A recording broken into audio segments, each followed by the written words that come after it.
السلام علیکم ورحمۃ اللہ وبرکاتہ۔ الحمدللہ رب العالمین والصلاة والسلام علی سید الانبیاء والمرسلین وعلی آلہ الطیبین الطاہرین واصحابہ الاکرمین اجمعین، اما بعد فاعوذ باللہ من الشیطان الرجیم، بسم اللہ الرحمن الرحیم۔ یا ایہا الذین آمنوا کتب علیکم الصیام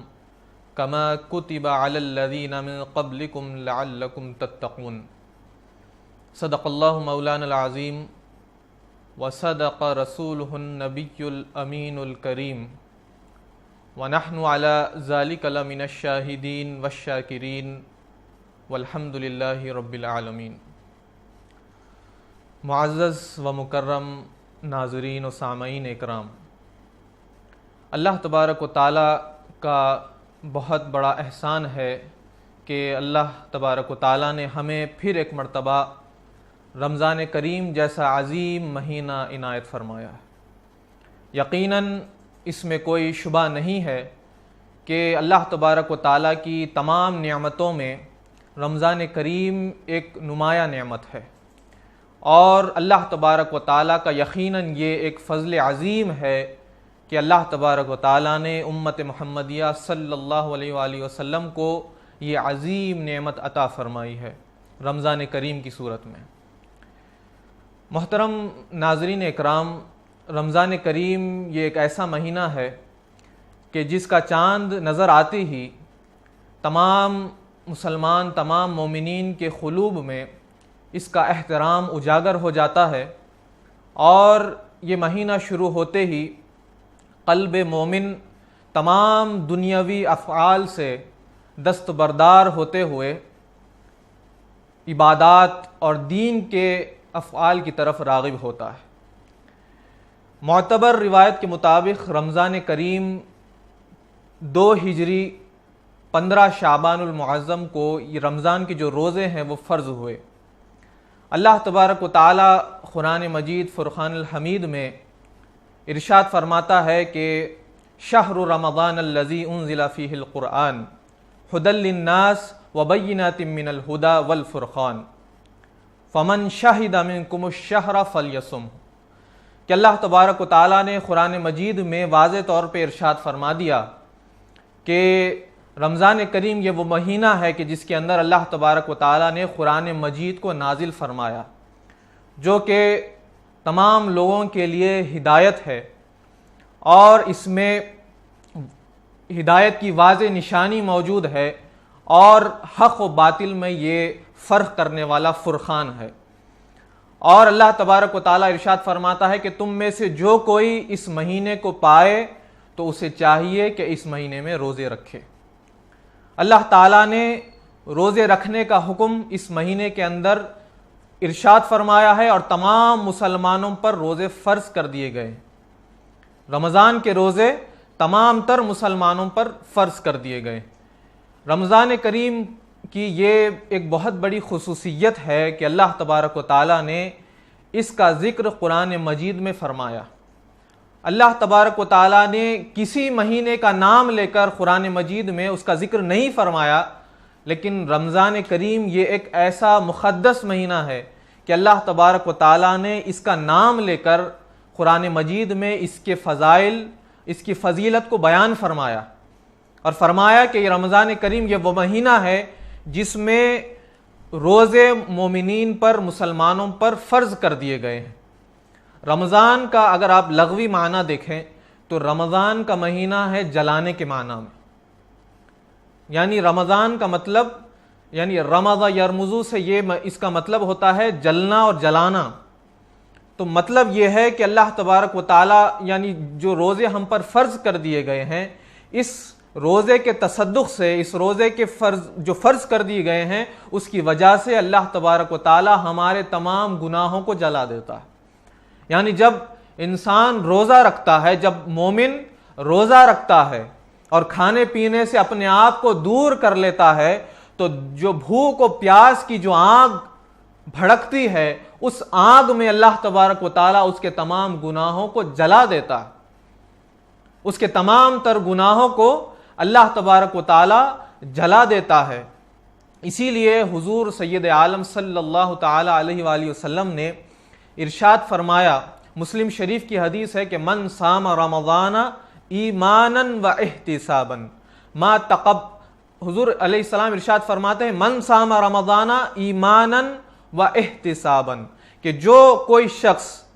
ایمان کے ساتھ اور احتساب کے ساتھ روزہ رکھتا ہے، اللہ تبارک و تعالیٰ اس کے تمام گناہوں کو، سابقہ گناہوں کو بخش دیتا ہے۔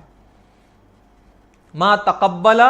من ذنبہ، اس کے جتنے تمام جو پچھلے گناہ تھے، جو اس نے پہلے کیے ہوئے تھے، جتنے گناہ اس نے زندگی میں کیے تھے، اگر وہ ایمان کے ساتھ،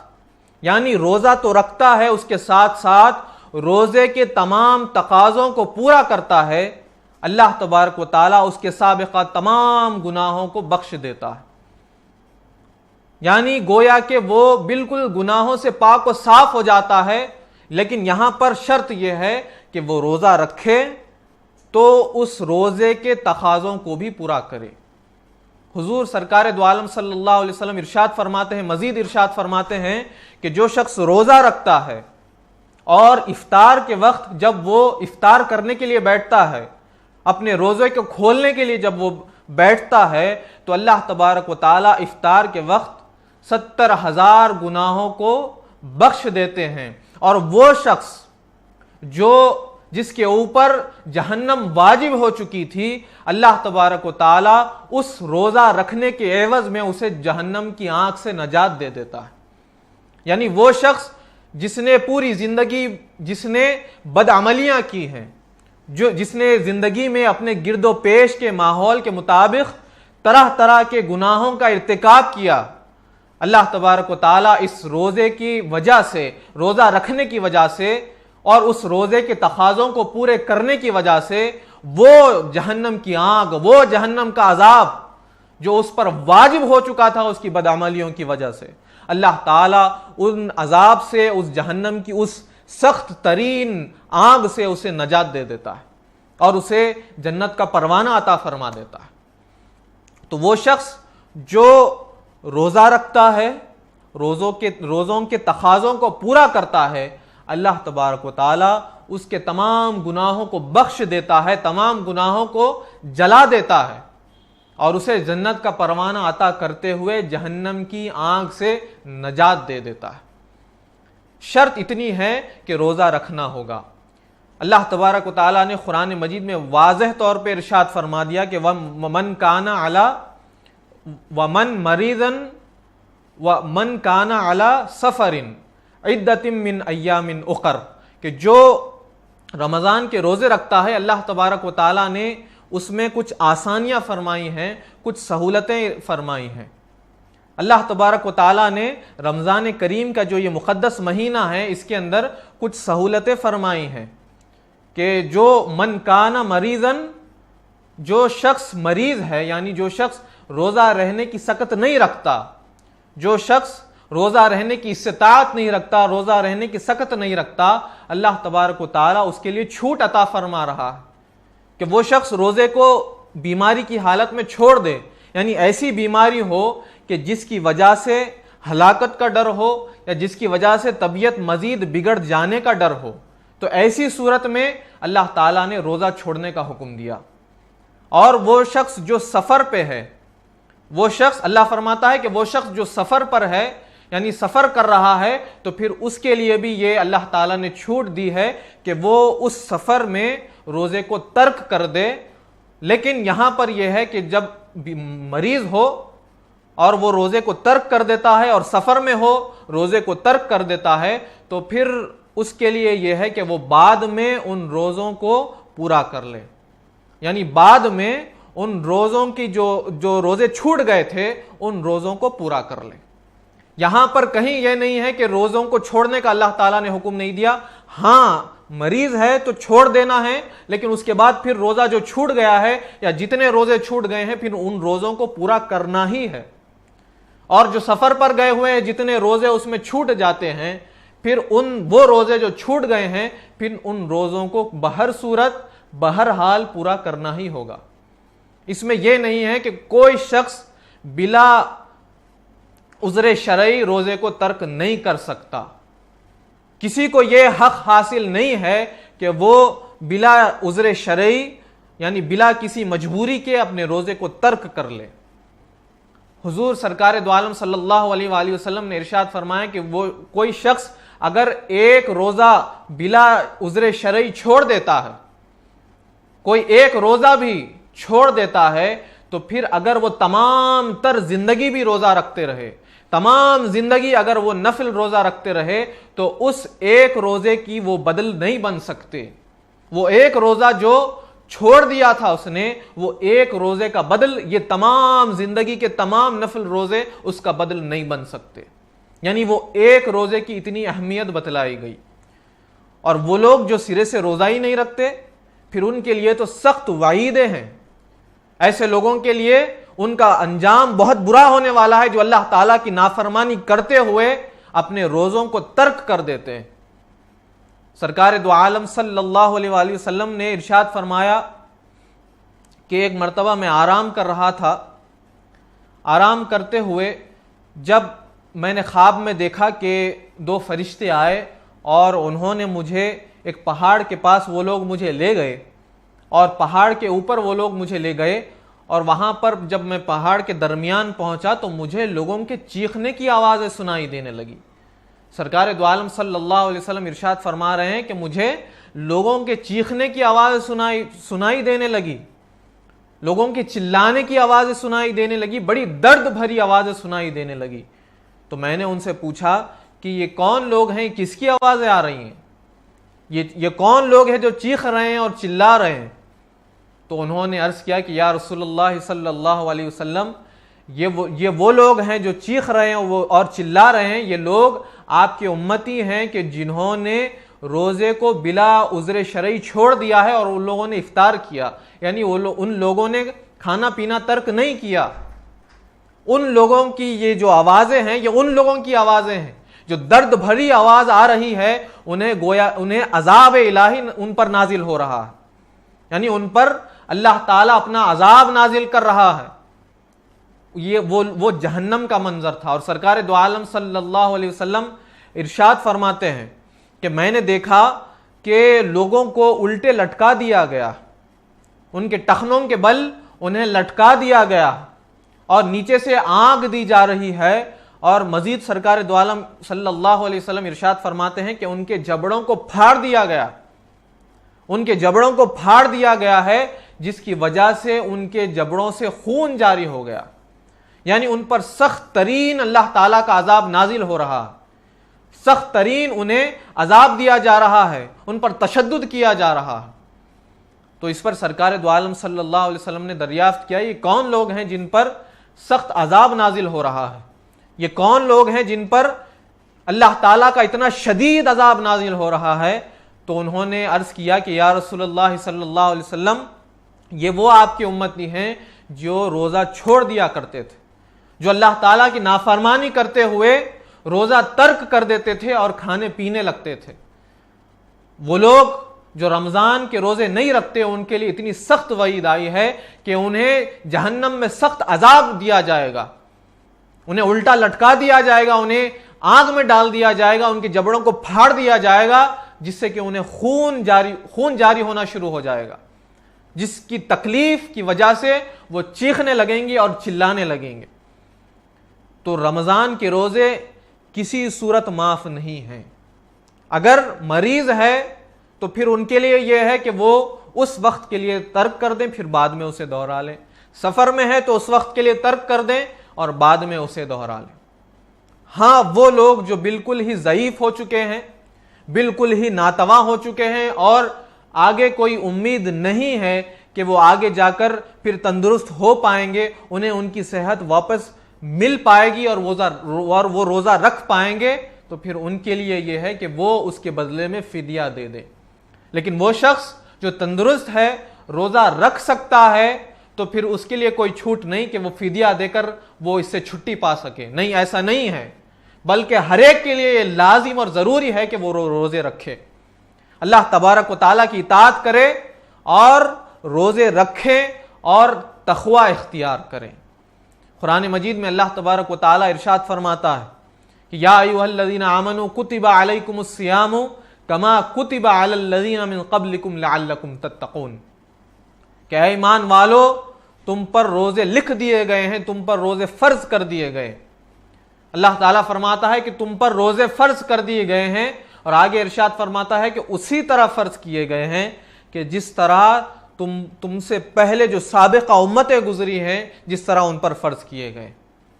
کتب علیکم الصیام کما کتب علی الذین من قبلکم، کہ تم سے پہلے بھی سابقہ امتوں پر روزے فرض کیے گئے۔ تو گویا کہ یہ مسلمانوں کو یہ خیال نہ ہو کہ یہ کوئی نئی چیز ہم پر فرض کی گئی ہے یا یہ کوئی بوجھ ہم پر لاد دیا جا رہا ہے کہ ہم کیسے روزہ رکھیں، کیسے صبح صادق سے لے کر غروب آفتاب تک بھوکے اور پیاسے رہیں، اپنے آپ کو ان چیزوں سے دور رکھیں، تو کہیں انہیں یہ خیال نہ ہو کہ ہم یہ روزے کیسے رکھ پائیں گے، کہیں یہ ہمارے لیے ہم پر اتنا بڑا بوجھ لاد دیا جا رہا ہے۔ اسی لیے اللہ تبارک و تعالیٰ ارشاد فرماتا ہے کما کتب علیکم الصیام کما کتب علی الذین من قبلکم، کہ اسی طرح تم پر روزے فرض کیے گئے ہیں جس طرح سابقہ امتوں پر بھی فرض کیے گئے۔ یہ نہ سمجھنا کہ تم پر کوئی ایسا سخت تمہیں کام دیا گیا ہے کہ جو تم کر پاؤ گے نہیں کر پاؤ گے پتہ نہیں ہے، اسی لیے کہ یہ کام پہلی امتیں بھی کرتی آئی ہیں، یعنی پہلے بھی ان پر روزے فرض کیے تھے اللہ تبارک و تعالیٰ نے، اور وہ روزے رکھا کرتے تھے، اور اسی طرح سے امت محمدیہ صلی اللہ علیہ وآلہ وسلم پر بھی روزے فرض کیے گئے ہیں، اور انہیں بھی تاکید کی گئی ہے، حکم دیا گیا ہے کہ تمہیں بھی رمضان کریم کے روزے رکھنا ہے۔ یہ خیال نہ ہو کہ ہم کیسے بھوکے اور پیاسے رہیں۔ اللہ تبارک و تعالیٰ تو ہمارا خالق و مالک ہے، وہ انسان کی وسعتوں سے بخوبی واقف ہے، وہ جانتا ہے کہ انسان کیا کر سکتے ہیں اور کیا نہیں کر سکتے، وہ جانتا ہے کہ انسان کے اندر کتنی قوت ہے، وہ کیا کر سکتے ہیں اور کیا نہیں کر سکتے ہیں۔ ان کی وسعتوں کا، ان کی قوت کا، ان کی طاقت کا اگر اللہ تعالیٰ نہیں جانے، اللہ تعالیٰ کو علم نہیں ہوگا تو پھر کسے علم ہوگا؟ اللہ تو ہمیں بنانے والا ہے، اللہ تعالیٰ نے تو ہمیں پیدا کیا، اگر اللہ نہیں جانے گا تو پھر کون جانے گا؟ اللہ سے بہتر تو کوئی جانتا ہی نہیں کہ انسان کیا کر سکتا ہے اور انسان کیا نہیں کر سکتا۔ لا یکلف اللہ نفسا الا وسعها، اللہ تعالیٰ نے واضح فرما دیا، اللہ تعالیٰ بندے کو اس کی وسعتوں سے زیادہ مکلف نہیں بناتا، اللہ تعالیٰ اس کی وسعتوں سے زیادہ، اس کی وسعت سے زیادہ اللہ تعالیٰ اس پر کوئی کام فرض نہیں کرتا، بلکہ وہی کرتا ہے کہ جو بندے کر سکتے ہیں۔ تو گویا کہ خالق کائنات نے روزوں کو فرض کیا ہے، تو یقیناً یہ روزے ہم رہ سکتے ہیں، اور انسان میں اتنی وسعت ہے کہ وہ رہ سکتے ہیں، اس لیے کہ سابقہ امتوں میں بھی لوگ روزے رہتے آئے ہیں، اور بحمدہ تعالیٰ 1400 سال سے مومنین مسلمان اللہ تعالیٰ کی اطاعت کرتے ہوئے یہ روزے رکھ رہے ہیں۔ اور یہ روزوں کی اتنی بڑی فضیلت ہے کہ نہ صرف یہ روزے ہمیں آخرت میں اس کا اجر ملنے والا ہے، بلکہ یہ روزے ہمیں دنیا میں بھی فائدہ بخش ثابت ہوتے ہیں، یہ روزے ہمیں اس دنیا میں بھی فائدہ بخش ثابت ہوتے ہیں۔ اللہ تبارک و تعالیٰ نے اس روزے کے پیچھے ہزار حکمتیں چھپائی ہیں۔ آج سائنسداں جو طبیب حضرات ہیں، جو طب میں ماہر ہیں، وہ لوگ اس بات کی تصدیق کر رہے ہیں کہ وہ لوگ جو روزہ رکھتے ہیں وہ ہمیشہ تندرست رہتے ہیں. یعنی 1 مہینے کے جو روزے ہیں اگر اسے پابندی سے رکھا جائے تو انسان تندرست رہتا ہے. ہم جانتے ہیں کہ جو انسان کی اس کی جو صحت ہے اس کا دار و مدار معدے پر ہوتا ہے. انسان کی تندرستی اور صحت کا دار و مدار معدے پر ہوتا ہے. اور جب رمضان کریم کے اندر بندہ مومن روزہ رکھتا ہے، کھانے پینے کی اشیاء سے اپنے آپ کو دور رکھتا ہے، تو اس کا معدہ اس کی وجہ سے خالی ہوتا ہے. جب معدہ خالی ہوتا ہے تو معدے کی صفائی ہونے لگتی ہے، اور جب معدے کی صفائی ہوتی ہے تو پھر انسان طرح طرح کی بیماریوں سے محفوظ رہتا ہے. جب معدہ صاف رہتا ہے تو پھر بدہضمی جیسی بیماریاں اور اسی طرح سے مختلف بیماریوں سے انسان محفوظ رہتا ہے اور وہ ہمیشہ تندرست رہتا ہے. چونکہ اس کا معدہ جو ہے اگر عام دنوں میں دیکھا جائے تو خوراک سے بھرا ہوا ہوتا ہے، جس کی وجہ سے معدہ بہت کم کام کرنے لگتا ہے، اس کی کام کرنے کی طاقت کم ہو جاتی ہے، کہ جس کی وجہ سے مختلف اقسام کی بیماریاں پیدا ہونے لگتی ہیں جسم میں، جس کی وجہ سے انسان بیمار ہو جاتا ہے. اور روزہ رکھنے کی وجہ سے جب معدہ خالی ہوتا ہے تو وہ غیر ضروری رطوبات کو پیدا کرنے سے جسم میں روکتا ہے، جس کی وجہ سے جگر بھی انسان کے جسم کے اندر جگر بھی اچھی طرح سے کام کرنے لگتا ہے، جس کی وجہ سے انسان تندرست رہتا ہے. صرف یہی نہیں بلکہ جو سائنسداں حضرات ہیں، جو طبیب حضرات ہیں، انہوں نے اس بات کی تصدیق کی ہے کہ جو لوگ روزہ رکھتے ہیں، روزہ رکھنے کی وجہ سے کینسر جیسی جو جان لیوا بیماری ہے اس سے بھی انسان محفوظ رہ سکتا ہے. آپ اندازہ فرمائیے کہ اللہ تعالیٰ کا کتنا بڑا فضل ہے، کتنا بڑا اللہ تعالیٰ کا یہ کرم ہے کہ اللہ تبارک و تعالیٰ نے ہمیں روزے جیسی عظیم نعمت عطا فرمائی کہ نہ صرف یہ ہمیں آخرت میں اس کا اجر ملنے والا، نہ صرف یہ ہمیں آخرت میں فائدہ دینے والی ہیں بلکہ اس دنیا میں بھی یہ ہمیں فائدہ دینے والی ہیں کہ مختلف اقسام کی جو بیماریاں ہیں اس سے انسان محفوظ رہتا ہے اگر وہ صحیح طور پہ روزہ رکھے. اگر وہ اللہ تعالیٰ کی اطاعت کرتے ہوئے روزہ رکھتا ہے تو مختلف اقسام کی بیماریوں سے وہ محفوظ رہتا ہے. بلکہ جان لیوا بیماریاں جیسے کینسر جیسی بیماریاں ہیں، ایسی بیماریوں سے بھی بندہ مومن محفوظ رہتا ہے اگر وہ روزہ رکھنے لگے. اور اس بات کی تصدیق کرنے والے کہ روزہ رکھنے سے جان لیوا بیماریوں سے انسان محفوظ رہتا ہے، یہ کوئی مسلمان نہیں بلکہ غیر مسلمان حضرات نے اس بات کی تصدیق کی ہے کہ روزہ رکھنے کی وجہ سے جان لیوا بیماریوں سے انسان محفوظ رہتا ہے. اور روزہ رکھنے سے صبر اور شکر کی کیفیت پیدا ہوتی ہے. جب بندہ مومن روزہ رکھتا ہے، جب بندہ مومن اللہ تعالیٰ کی اطاعت کرتے ہوئے کھانے پینے کی اشیاء موجود ہوتے ہوئے اپنے آپ کو ان چیزوں سے دور رکھتا ہے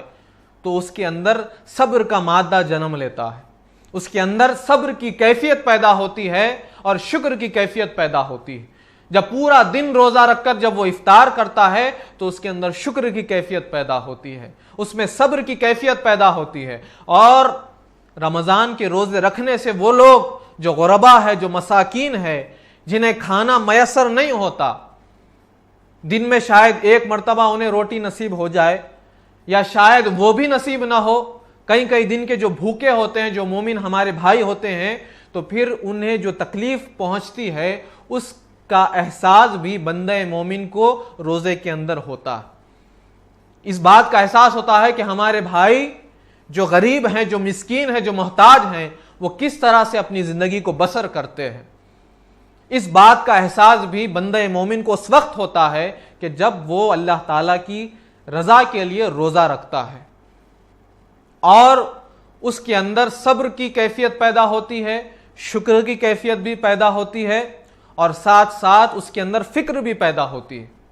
جب معدہ خالی ہوتا ہے، معدے کی صفائی ہوتی ہے تو پھر اس کی وجہ سے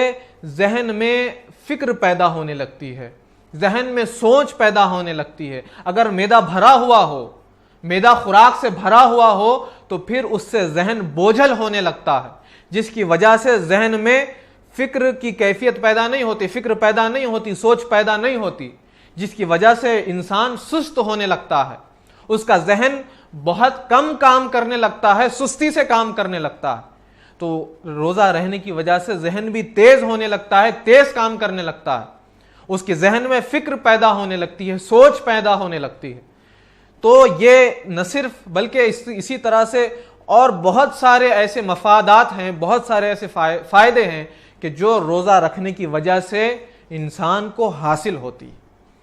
اب یہ وہ فائدے تھے جو انسان کو جسمانی طور پر اور اس دنیا میں حاصل ہوتی ہیں. لیکن وہ یاد رکھیے گا کہ اصل فائدہ وہی فائدہ ہے، حقیقی معنی میں وہی فائدہ ہے جو انسان کو آخرت میں فائدہ دے، اور اصل نقصان وہی نقصان ہے جو انسان کو آخرت میں نقصان دہ ثابت ہو. اللہ تبارک و تعالیٰ نے قرآن مجید میں ارشاد فرمایا یا ایھا الذین آمنوا کتب علیکم الصیام کما کتب علی الذین من قبلکم. اس کے بعد ارشاد فرمایا، اس کا نتیجہ ارشاد فرمایا لعلکم تتقون. اے ایمان والو، تم پر اسی طرح روزے فرض کیے گئے ہیں جس طرح سابقہ امتوں پر فرض کیے گئے تھے،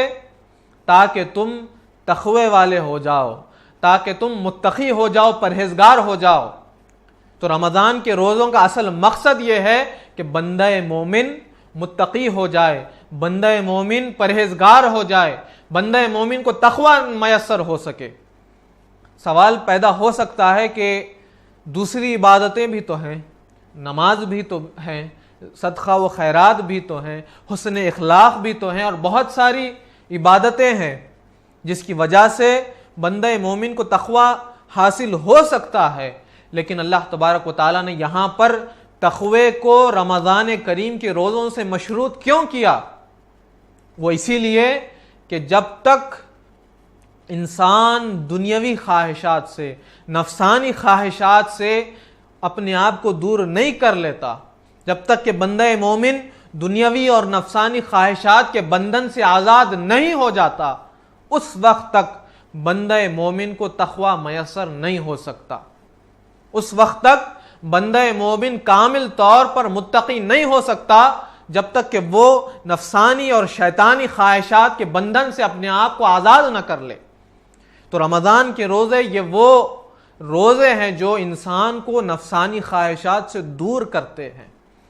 جو انسان کو نفسانی خواہشات سے مقابلہ کرنے کی قوت عطا کرتے ہیں.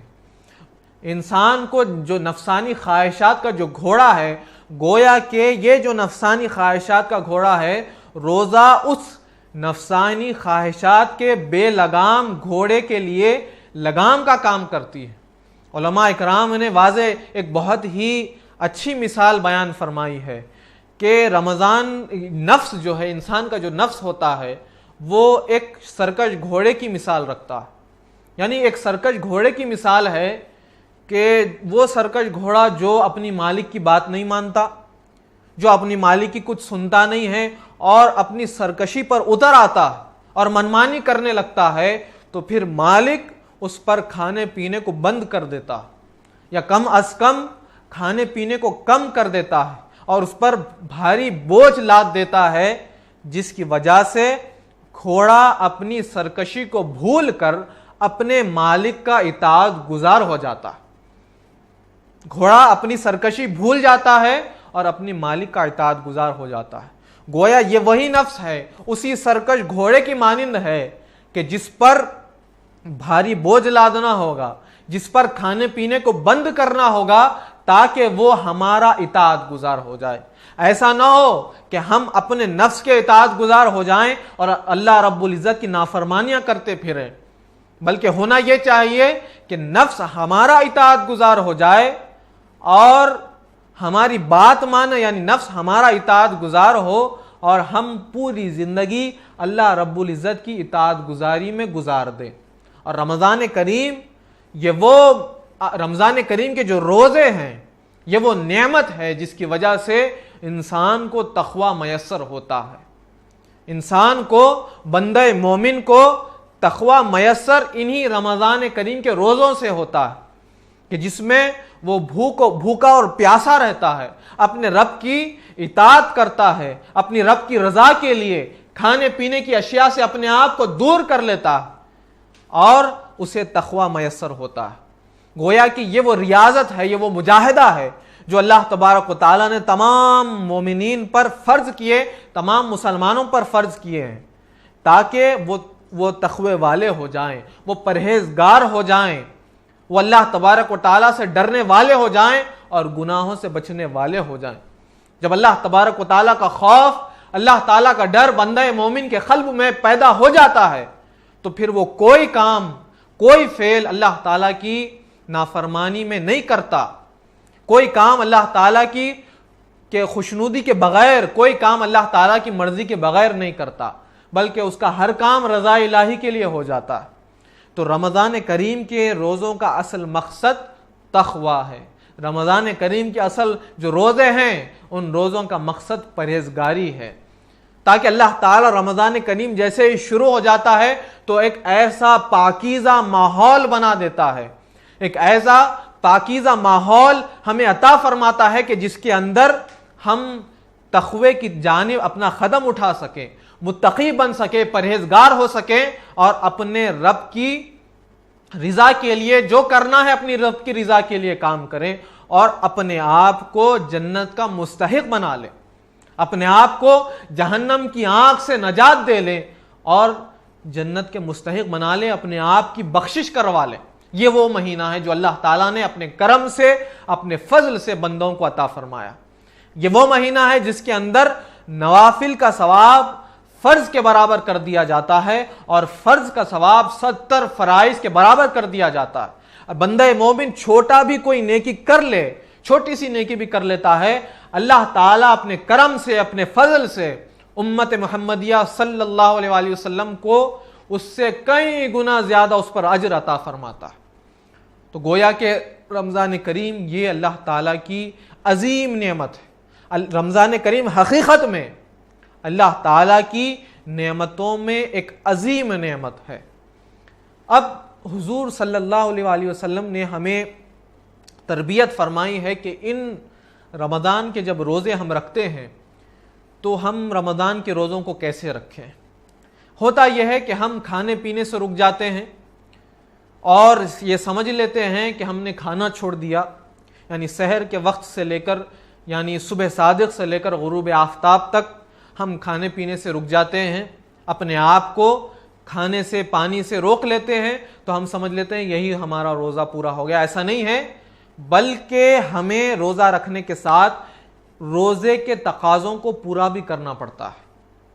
یعنی روزہ جن چیزوں سے آپ کو روکے رکھتا ہے ان تمام کاموں سے رک جانا پڑتا ہے۔ اللہ تعالیٰ نے جن چیزوں کو حرام کر دیا ہے، خصوصیت کے ساتھ رمضان کریم کے اندر جب روزے میں ہوتے ہیں ان تمام کاموں سے جس میں اللہ تعالیٰ کی ناراضگی کا عنصر نظر آتا ہو، ان تمام کاموں سے اپنے آپ کو دور کر لینا ہوتا ہے۔ حضور صلی اللہ علیہ وآلہ وسلم نے ارشاد فرمایا الصیام جنۃ، کہ بخاری شریف کی حدیث ہے کتاب الصوم کی، کہ حضور صلی اللہ علیہ وسلم نے فرمایا کہ رمضان کے جو روزے ہیں، یعنی جو روزے ہیں وہ ڈھال ہیں۔ حضور فرماتے ہیں کہ رمضان کے روزہ جو ہے یہ ڈھال کا کام کرتا۔ ہم اور آپ بخوبی جانتے ہیں کہ ڈھال کا کیا کام ہوتا ہے۔ ڈھال اپنی حفاظت کے لیے بہت ہی مفید ثابت ہوتا ہے۔ یعنی ہم پہلے زمانے میں جب لوگ ڈھال کا استعمال کرتے تھے تو اس کا استعمال جنگ و جدال میں کیا کرتے تھے۔ اگر تیر چلایا کرتے تو وہ ڈھال کا استعمال اس لیے کیا کرتے تاکہ ان تیروں سے اپنے آپ کی حفاظت کر سکیں۔ کوئی تلوار چلائے، کوئی نیزہ چلاتا ہے تو ڈھال کا استعمال اس لیے ہوتا تھا تاکہ وہ اپنے آپ کو اس ڈھال کی وجہ سے اپنے آپ کی حفاظت کر سکے۔ گویا کہ یہ جو رمضان کریم میں اللہ کے رسول صلی اللہ علیہ وسلم نے فرمایا کہ روزہ ڈھال ہے، ڈھال کا کام کرتا ہے، تو یعنی یہ کہ وہ گناہ، وہ بڑے گناہ، چونکہ انسان اپنی زندگی میں الگ الگ طرح کے گناہوں میں ملوث ہو جاتا ہے، بڑے بڑے گناہوں میں پڑ جاتا ہے، جس کی وجہ سے وہ اپنے آپ کو جہنم کی طرف لے کر جاتا ہے، جہنم اس پر واجب ہو جاتی ہے۔ تو روزہ ان بڑے گناہوں سے بندہ مومن کی حفاظت کرتا ہے۔ بندہ مومن جب روزہ رکھتا ہے اللہ تعالیٰ کی رضا کے لیے تو ان تمام بڑے گناہوں سے دور ہو جاتا ہے۔ جب وہ دور ہو جاتا ہے ان گناہوں سے، گویا کہ وہ جہنم سے دور ہو گیا اور وہ جنت کے بہت قریب ہو گیا۔ اسی لیے اللہ کے رسول صلی اللہ تعالیٰ علیہ وآلہ وسلم نے ارشاد فرمایا کہ جب رمضان کا مہینہ شروع ہوتا، جب رمضان کریم کا یہ شہر رمضان جب شروع ہو جاتا ہے تو اللہ تبارک و حضور صلی اللہ علیہ وسلم نے ارشاد فرمایا کہ اللہ تبارک و تعالیٰ جنت کے دروازوں کو کھول دیتا ہے۔ حضور نے فرمایا فتحت ابواب الجنہ وفی روایت فتحت ابواب السماء، کہ اللہ کے رسول صلی اللہ علیہ وسلم نے ارشاد فرمایا کہ جب رمضان کریم کا مہینہ شروع ہوتا ہے تو حضور فرماتے ہیں کہ اللہ تعالیٰ جنت کے دروازوں کو کھول دیتا، اور گویا کہ اور ایک روایت کے مطابق آسمان کے دروازوں کو کھول دیتا ہے، یعنی رحمتوں کے دروازے کو کھول دیتا ہے، اپنی برکتوں کے دروازے کو کھول دیتا ہے، اپنے قرب کے دروازے کو کھول دیتا ہے، اور بندوں پر اپنا کرم اور اپنا فضل فرماتا ہے۔ اور مزید حضور صلی اللہ علیہ وسلم نے ارشاد فرمایا وَغُلِّقَتْ أَبْوَابُ جہنم، کہ وہ جہنم کے دروازوں کو بند کر دیتا،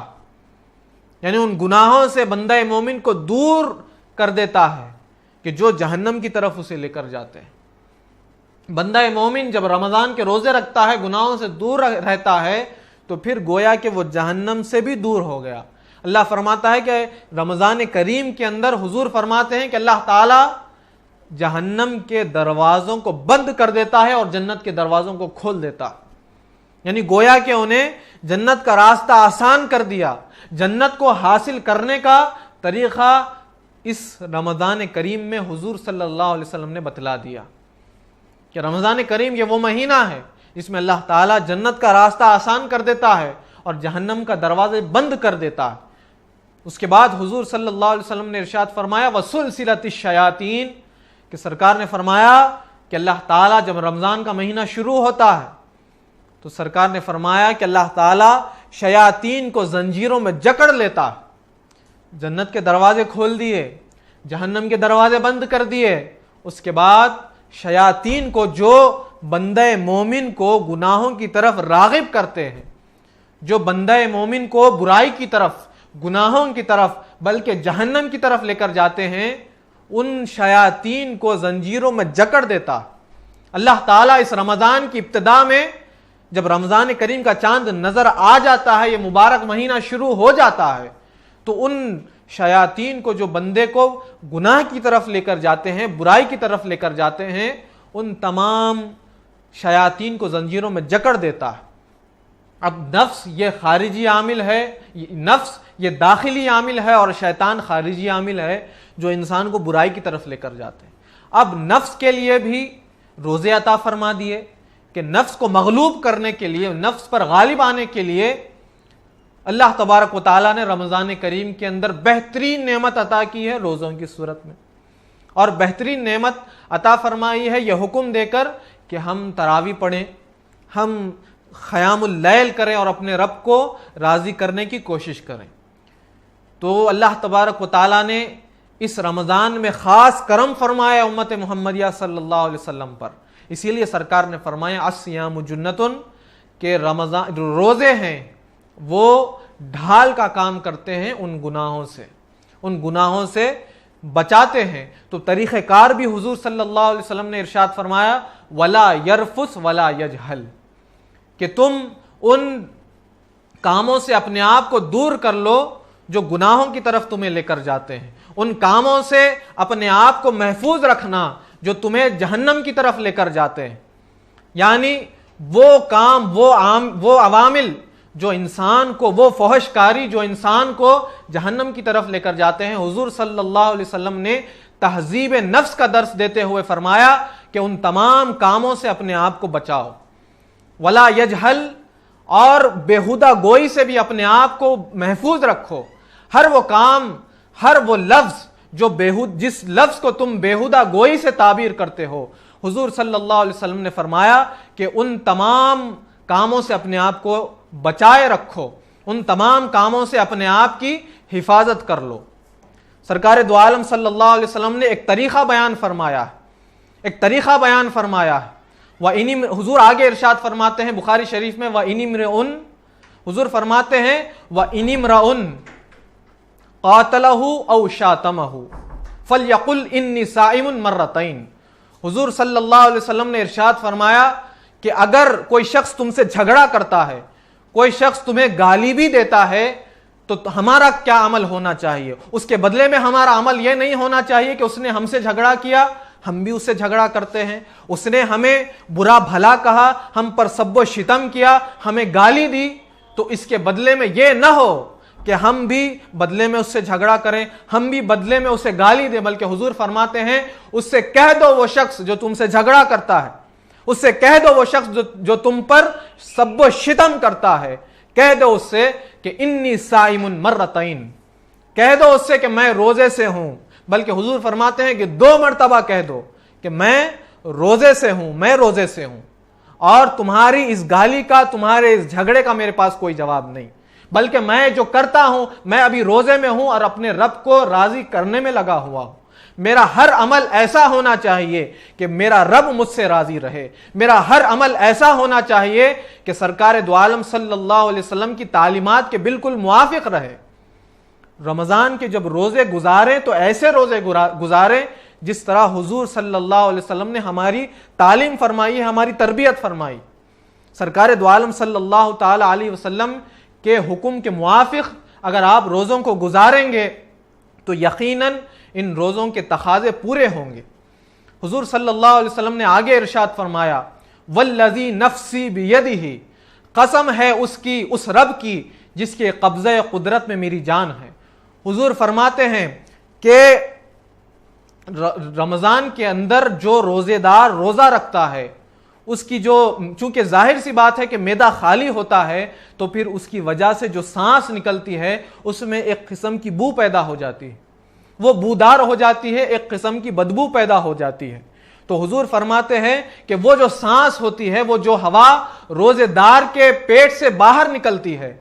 اللہ تعالیٰ کے نزدیک اطیب عند اللہ من ریح المسک، حضور فرماتے ہیں کہ وہ روزے دار کی وہ جو بو نکلتی ہے روزے کی حالت میں، وہ بو، وہ بدبو اللہ تعالیٰ کے نزدیک مشک جیسی، کستوری جیسی خوشبو سے بھی زیادہ محبوب تر ہے۔ آپ اندازہ فرمائیے کہ اللہ تعالیٰ کس قدر روزے داروں سے محبت کا اظہار فرما رہا ہے تو بدبو ہی، لیکن اللہ تعالیٰ فرماتا ہے کہ نہیں، وہ روزے دار جو میری رضا کے لیے روزہ رکھتا ہے، میرے رضا کے لیے کھانے پینے سے اپنے آپ کو روکے رکھتا ہے، وہ اس کے منہ سے جو بدبو نکلتی ہے وہ کستوری جیسی خوشبو، یعنی عرب کے اندر ایک زمانے میں کستوری سب سے بہترین، سب سے قیمتی خوشبو مانی جاتی تھی۔ اللہ فرماتا ہے کہ کستوری کی خوشبو سے بھی زیادہ اگر مجھے کوئی پسند ہے تو روزے دار کے منہ سے نکلی ہوئی بو پسند۔ اللہ تعالیٰ کس قدر روزے داروں سے محبت کا اظہار فرما رہا ہے، کس قدر روزے دار کی فضیلت بیان فرما رہا ہے۔ ہمیں اس پر غور کرنا چاہیے کہ روزہ گزاریں تو ایسا روزہ گزاریں کہ جس سے اللہ تبارک و تعالی ہم سے راضی ہو جائے، کہ جو صحیح طور سے روزہ رکھتا ہے، روزے کے تقاضوں کو پورا کرتا ہے، تو حضور صلی اللہ علیہ وسلم نے فرمایا کہ اس کے منہ سے نکلی ہوئی بو بھی اللہ تعالیٰ کو کستوری کی خوشبو سے بھی زیادہ پسند ہے۔ ہو سکتا تھا اللہ فرما دیتا کہ روزے دار کے منہ سے نکلی ہوئی بدبو بھی مجھے پسند ہے، نہیں، یہاں پر روزے دار سے کس قدر محبت کا اظہار فرما رہا ہے کہ تقابل کر رہا ہے اللہ تعالیٰ روزے دار کی منہ سے نکلی ہوئی بو کا، اور پھر کستوری جیسی قیمتی خوشبو کا تقابل کرتے ہوئے فرما رہا ہے کہ نہیں، ظاہراً ہو سکتا ہے کہ کستوری کی خوشبو بہت زیادہ قیمتی ہو، خوشبودار ہو، لیکن روزے دار کی منہ سے نکلی ہوئی بو، چونکہ وہ اللہ کی رضا کے لیے روزہ رکھتا ہے، اسی لیے اللہ تعالیٰ کو کستوری سے بھی زیادہ محبوب ہے۔ اللہ تبارک و تعالیٰ نے روزے دار کے لیے اظہار محبت فرمایا۔ روزے دار کے لیے وہ شخص جو اللہ کی رضا کے لیے کھانے پینے سے اپنے آپ کو روک دیتا ہے، اللہ تعالیٰ نے اس کے لیے اظہار محبت فرمایا۔ حضور نے فرمایا کہ اللہ تعالیٰ فرماتا ہے یترک طعامہ و شرابہ و شہوتہ من اجلی، کیا وجہ ہے کہ اللہ تعالیٰ کو روزے دار کے منہ سے نکلی ہوئی بدبو بھی اتنی پسند ہے؟ اس کی وجہ یہ ہے کہ روزے دار جب روزہ رکھتا ہے اور اپنے آپ کو کھانے پینے سے دور کر لیتا ہے تو وہ فقط اللہ تعالیٰ کے لیے روزہ رکھتا ہے، اس کے اندر کوئی ریا کا امکان نہیں ہوتا۔ دیگر عبادات میں آپ دیکھیں، نماز کے اندر یا صدقہ و خیرات کے اندر دیکھ لیں یا دیگر عبادات میں اگر آپ دیکھ لیں تو وہاں پر ریا کا امکان ہوتا ہے، ریاکاری کا امکان ہوتا ہے، اور اللہ تبارک و تعالی ریا کو سخت ناپسند فرماتا ہے۔ یعنی دکھاوے کو، جو دکھاوے کے لیے عبادت کرتے ہیں، اللہ تعالیٰ ان کی عبادتوں کو قبول نہیں فرماتا اور ریاکاروں کو سخت ناپسند فرماتا ہے۔ لیکن روزہ یہ ایسی نعمت ہے اور ایسی عبادت ہے جس میں ریا کا کوئی امکان ہی نہیں ہوتا۔ اگر بندہ مومن لوگوں کے سامنے بھی اگر روزہ ہے تو وہ کھانے پینے کو ہاتھ نہیں لگاتا، اور بند کمرے میں بھی اگر وہ بیٹھا ہوا ہے، لذیذ اقسام کے کھانے پینے کی اشیاء موجود ہیں، ٹھنڈا مشروب بھی اگر موجود ہے، کمرہ بند بھی ہو، لوگوں کی نظروں سے وہ چھپا ہوا بھی ہو، تب بھی وہ اسے ہاتھ نہیں لگائے گا۔ کیوں؟ کیونکہ وہ جانتا ہے کہ اس کا رب اسے دیکھ رہا ہے، اور جو اس نے کھانے پینے کو ترک کیا ہے تو اس نے اپنے رب کے لیے یہ کام کیا۔ اسی لیے اللہ تبارک و تعالی ارشاد فرماتا ہے کہ الصیام لی وانا اجزی بہ، کہ روزہ میرے لیے ہے اور اس کی جزا بھی میں خود دوں گا۔ اسی لیے کہ روزہ فقط اللہ تعالیٰ کی رضا کے لیے ہوتا ہے۔ ویسے ہر عبادت، چاہے نماز ہو کہ زکوٰۃ ہو کہ حج ہو کہ کوئی بھی ہو، ہر عبادت اللہ تعالیٰ کے لیے ہے، لیکن اس میں ریا کا امکان چونکہ ہوتا ہے، اور رمضان کریم کے روزے میں ریا کا امکان نہیں ہوتا، اس لیے اللہ فرماتا ہے کہ روزہ میرے لیے ہے اور میں خود اس کی جزا دیتا ہوں۔ اور بعض محدثین نے اسے مجہول پڑھا ہے کہ الصیام لی وانا اجزا بہ، کہ روزہ میرے لیے ہے اور اللہ فرماتا ہے کہ میں خود اس کی جزا ہوں۔ روزہ میرے لیے ہے اور میں خود اس کی جزا ہوں۔ حضور صلی اللہ تعالی علیہ وآلہ وسلم نے ارشاد فرمایا کہ بندہ مومن کو دو ایسی خوشیاں نصیب ہوتی ہیں جب وہ روزے کی حالت میں ہوتا ہے۔ مشکات شریف کی حدیث ہے، حضور نے فرمایا کہ جب بندہ مومن پورا دن روزہ رکھتا ہے اور جب شام کو غروب آفتاب کے وقت افطار کے لیے بیٹھتا ہے، تو جب وہ افطار کرتا ہے تو اسے ایک خوشی محسوس ہوتی ہے کہ اس کا روزہ تکمیل ہو گیا، اور شکر کی کیفیت اس کے دل میں پیدا ہوتی ہے، وہ اللہ کا شکر ادا کرتا ہے، تو یہ ایک خوشی اسے حاصل ہوتی ہے۔ اور روزہ دار کے لیے جو دوسری خوشی ہے، سرکار دو عالم صلی اللہ علیہ وسلم ارشاد فرماتے ہیں کہ وہ دوسری خوشی وہ خوشی ہوگی کہ جب روزہ دار کو اللہ تبارک و تعالیٰ کی ملاقات کا شرف حاصل ہوگا، روزہ دار کو اللہ تعالیٰ کا دیدار نصیب ہوگا۔ اسی لیے روزہ داروں کے لیے رمضان کریم کے جب روزے رکھتے ہیں تو اللہ تعالیٰ ان کے لیے ایک الگ سے انتظام کر رکھا ہے۔ حضور فرماتے ہیں کہ انہیں باب الریان سے داخل کیا جائے گا، تمام کو جمع کر دیا جائے گا اور اعلان ہوگا کہ تم میں سے روزے دار کون ہیں، اور جو لوگ روزہ رکھے ہوں گے انہیں اس خاص جگہ سے جنت میں لے کر جایا جائے گا، اور ان کے لیے خاص نعمتیں ہوں گی۔ بلکہ نعمتوں میں سب سے بڑی نعمت روزے داروں کو یہ ملے گی کہ انہیں اللہ تعالیٰ کا دیدار نصیب ہوگا۔ اللہ تعالیٰ اپنے رخ زیبا سے پردوں کو ہٹائے گا، اور روزے داروں کو، جو وہ لوگ جو اللہ کی رضا کے لیے روزہ رکھتے تھے اور روزے کے تقاضوں کو پورا کرتے تھے، اللہ تعالیٰ اپنے دیدار سے انہیں مشرف فرمائے گا۔ اور دنیا میں جب کوئی اجر کرتے ہیں، جب انہیں جنت ملتی ہے یا وہاں کی کوئی نعمت ملتی ہے، تو وہ دنیا کی سب نعمتوں کو بھول جاتے ہیں، اور جب جنت کے اندر جب اللہ تبارک و تعالیٰ اپنے دیدار کی نعمت عطا فرماتا ہے تو وہ جنت کے بھی تمام نعمتوں کو بھی بھول جاتے ہیں۔ تو محترم ناظرین اکرام، ہم جب روزہ رکھیں تو ایسا روزہ رکھنے کی ضرورت ہے کہ روزوں کے تقاضوں کو بھی پورا کرنا۔ حضور صلی اللہ علیہ وسلم نے ارشاد فرمایا کہ وہ جو جھوٹ بولے روزے کے اندر، مسلم شریف کی حدیث ہے، حضور نے فرمایا کہ روزے کے اندر جو شخص جھوٹ بولتا ہے اور اس پر عمل کرنا نہیں چھوڑتا، تو پھر اس کا بھوکا رہنا، اس کا پیاسا رہنا اللہ تعالیٰ کے نزدیک کوئی قدر نہیں رکھتا۔ تو روزہ رکھیے اور ساتھ ساتھ روزے کے تقاضوں کو بھی پورا کریے۔